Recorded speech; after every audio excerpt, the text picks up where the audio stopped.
Assalamualaikum warahmatullahi wabarakatuh. Perkenalkan, nama saya Revi Marianti dari kelas akuntansi 23A dengan NPM 234120007. Di sini saya akan menjelaskan sebuah materi tentang konsep pemasaran holistik. Berikut adalah materinya. Yang pertama, ada pengertian. Pengertian dari pemasaran holistik adalah pendekatan pemasaran yang melihat seluruh aspek perusahaan secara terintegrasi, mencakup pemasaran relasional, internal, terpadu, dan sosial. Tujuannya adalah menciptakan nilai yang konsisten dan berkelanjutan bagi pelanggan, dengan melibatkan seluruh elemen perusahaan untuk membangun hubungan jangka panjang dan meningkatkan kepuasan pelanggan. Selanjutnya ada beberapa peran pelanggan dalam pemasaran holistik. Yang pertama, pelanggan sebagai fokus utama. Pemasaran holistik menempatkan pelanggan sebagai inti dari semua aktivitas pemasaran. Setiap strategi dan keputusan perusahaan diarahkan untuk memenuhi kebutuhan dan harapan pelanggan guna menciptakan pengalaman yang bernilai dan memuaskan. Yang kedua, itu ada sumber informasi untuk pengembangan produk.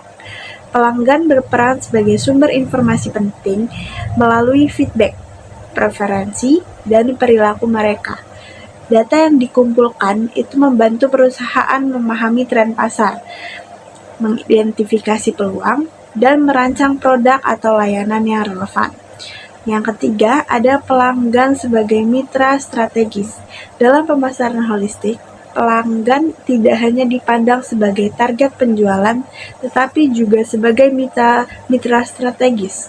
Interaksi dua arah dengan pelanggan membantu perusahaan membangun jangka panjang yang saling menguntungkan.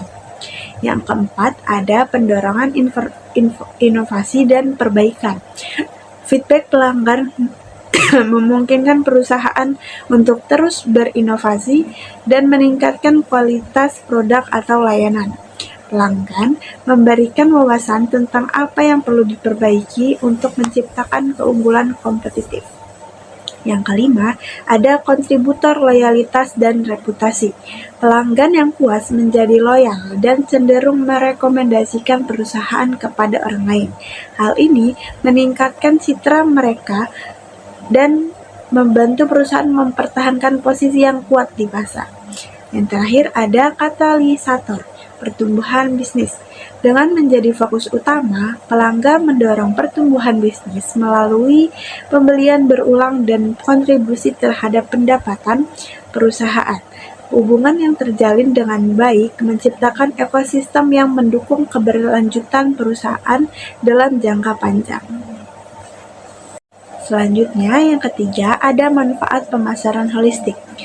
Yang pertama, meningkatkan kepuasan pelanggan. Yang kedua, membangun loyalitas. Ketiga, efisiensi operasional. Keempat, memperkuat citra merek. 5, adaptasi dengan tren pasar. Keenam, keunggulan kompetitif. Dan yang ketujuh, keberlangsungan bisnis. Selanjutnya, ada strategi implementasi pemasaran holistik.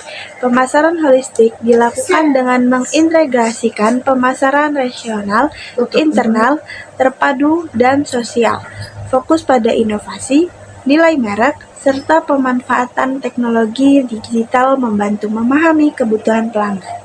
Pendekatan ini menciptakan komunikasi yang konsisten, hubungan jangka panjang, dan tanggung jawab sosial untuk mencapai keberlanjutan bisnis. Selanjutnya, ada tantangan dalam pemasaran holistik. Yang pertama, ada kompleksitas integrasi. Pemasaran holistik mengharuskan semua aspek pemasaran, termasuk pemasaran internal, terpadu, hubungan, dan sosial, bekerja sama secara sinergis. Mengintegrasikan berbagai elemen ini bisa menjadi rumit, terutama jika perusahaan memiliki struktur yang besar atau sistem yang terfragmentasi. Kemudian ada keterbatasan sumber daya. Pemasaran holistik itu membutuhkan investasi yang signifikan, baik dalam bentuk waktu, uang, maupun tenaga kerja. Tidak semua perusahaan memiliki sumber daya yang cukup untuk mengimplementasikan strategi holistik secara optimal, sehingga prioritas dan alokasi yang efektif itu menjadi tantangan utama. Selanjutnya ada perubahan tren pasar. Tren pasar yang dinamis menuntut perusahaan untuk selalu beradaptasi. Dalam konteks pemasaran holistik, perubahan ini memerlukan koordinasi lintas departemen yang seringkali memperlambat respon terhadap perubahan tren atau permintaan konsumen. Selanjutnya ada kolaborasi internal. Pemasaran holistik menuntut kerja sama dengan erat antara berbagai departemen dalam organisasi, namun silo atau batasan antar departemen seringkali menghambat komunikasi dan koordinasi sehingga sulit mencapai tujuannya bersama. Kemudian yang terakhir ada tanggung jawab sosial dalam pemasaran holistik. Itu tanggung jawab sosial perusahaan menjadi salah satu pilar penting. Perusahaan harus memastikan bahwa kegiatan pemasaran mereka tidak hanya menguntungkan, tetapi juga berkontribusi positif terhadap masyarakat dan lingkungan. Menyeimbangkan tujuan bisnis dengan tanggung jawab sosial sering menjadi tantangan yang kompleks. Dan yang terakhir ada 4 pilar pemasaran holistik. Yang pertama ada pemasaran relasional, yaitu fokus pada membangun hubungan jangka panjang dengan pelanggan dan mitra. Yang kedua ada pemasaran internal, melibatkan karyawan dalam mendukung strategi pemasaran perusahaan. Yang ketiga ada pemasaran terpadu, integrasikan semua saluran dan alat pemasaran untuk komunikasi yang konsisten. Dan yang terakhir ada pemasaran sosial, yaitu memperhatikan dampak sosial dan lingkungan dalam setiap aktivitas pemasaran. Mungkin itu saja yang saya dapat sampaikan, kurang lebihnya saya mohon maaf. Wassalamualaikum warahmatullahi wabarakatuh.